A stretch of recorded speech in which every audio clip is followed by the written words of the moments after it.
Assalamualaikum warahmatullahi wabarakatuh. Bapak, Ibu, dan para pemirsa yang berbahagia, kali ini akan melanjutkan pelatihan mandiri dengan topik profil pelajar Pancasila. Masuki aktivitas elemen komunikasi dan interaksi antar budaya.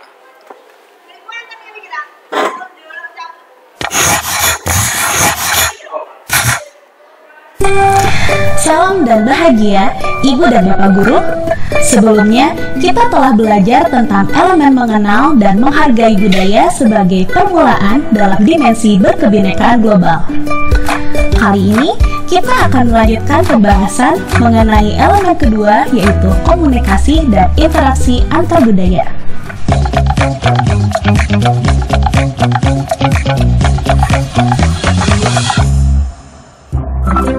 Sosti, di kelasmu ada anak baru kah? Iya loh, dia pindahan dari Sumatera. Jauh sekali, tapi seru sih punya kawan baru. Tapi kami kurang cocok dengannya Daya. Wis bicaranya keras, galak maning. Masa? Saya jadi takut deh.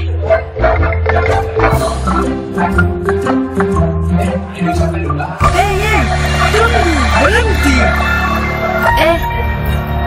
Iya, ada apa ya? Ini loh, kau jatuhkan uang dari sakumu tadi. Astaga, itu uang jajanku. Makasih ya. Sama-sama, kau anak kelas 5 juga ya? Oh iya, kamu anak baru toh? Ya, aku baru pindah seminggu di sini. Namaku Matias. Oh, iya aku Daya. Tadi aku kaget sekali pas kamu berteriak. Saya kira ada apa. Maaf ya, bikin kau kaget. Tapi aku tidak bermaksud marah-marah. Kau mau ke perpustakaannya? Kebetulan aku mau pinjam buku ke sana.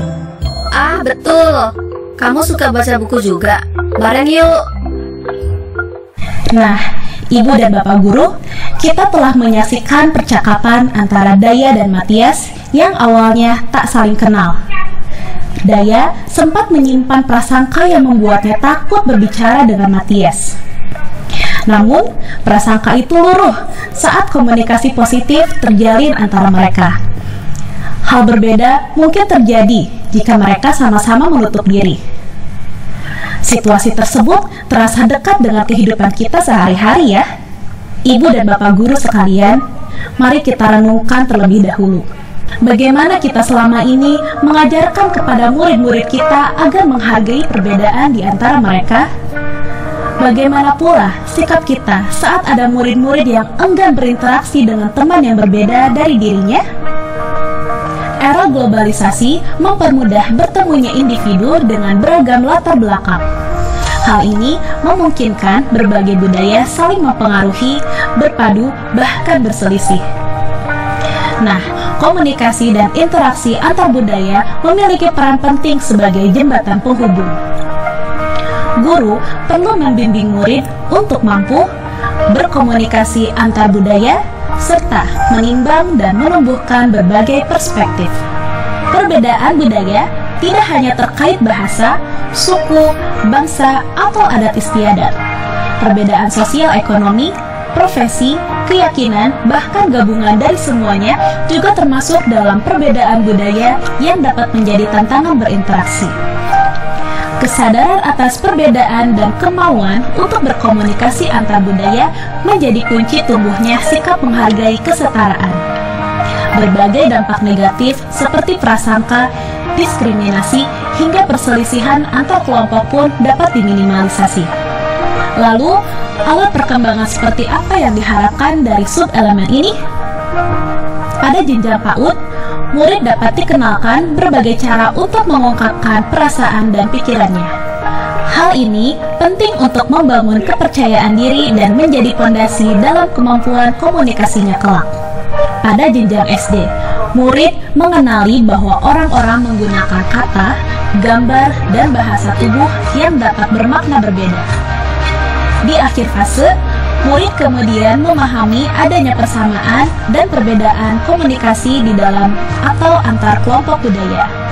Contohnya, Pada ilustrasi di awal video, Matias dan Daya menyadari adanya perbedaan pola komunikasi sehari-hari.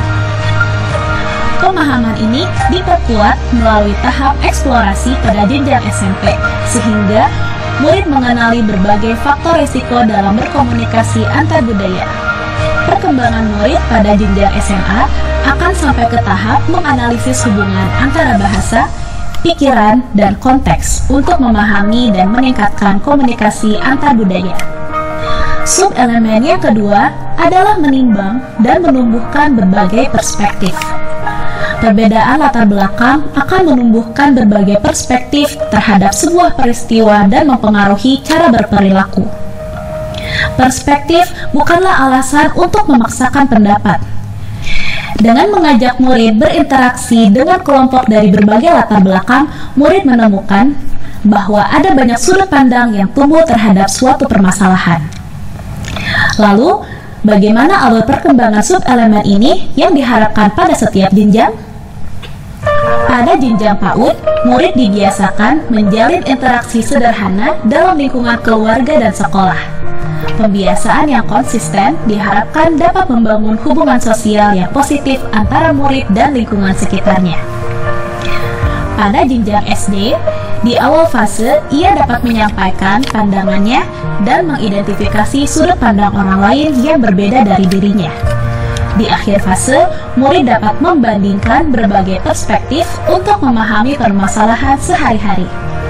Pada jenjang SMP, selain mengidentifikasi sudut pandang yang berbeda, murid juga diharapkan dapat memberikan asumsi yang mendasari perbedaan tersebut.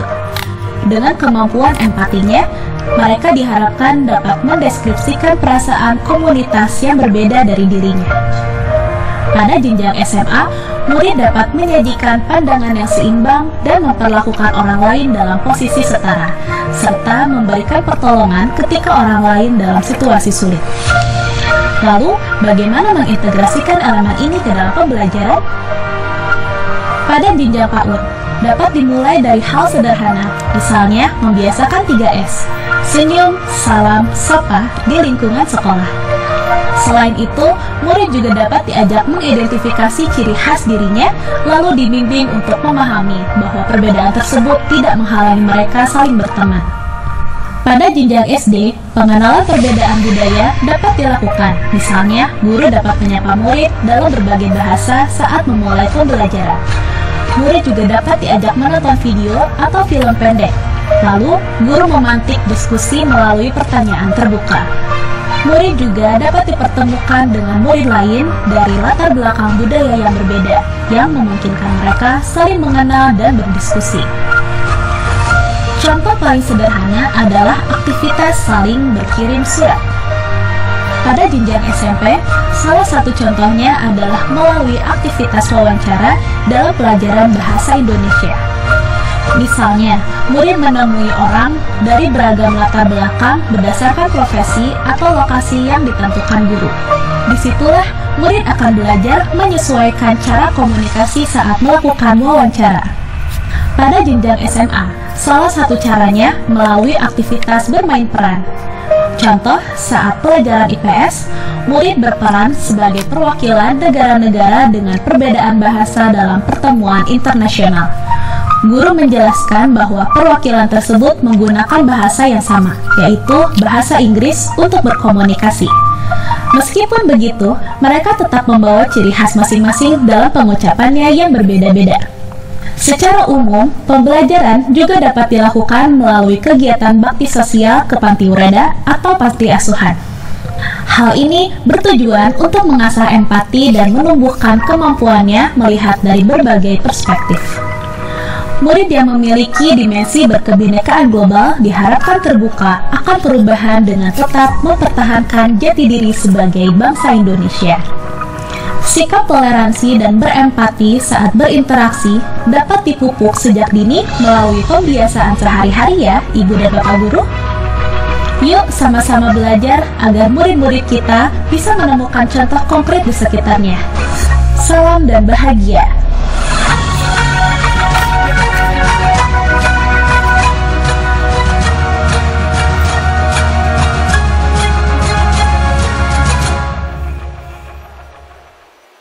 Sekian, assalamualaikum warahmatullahi wabarakatuh.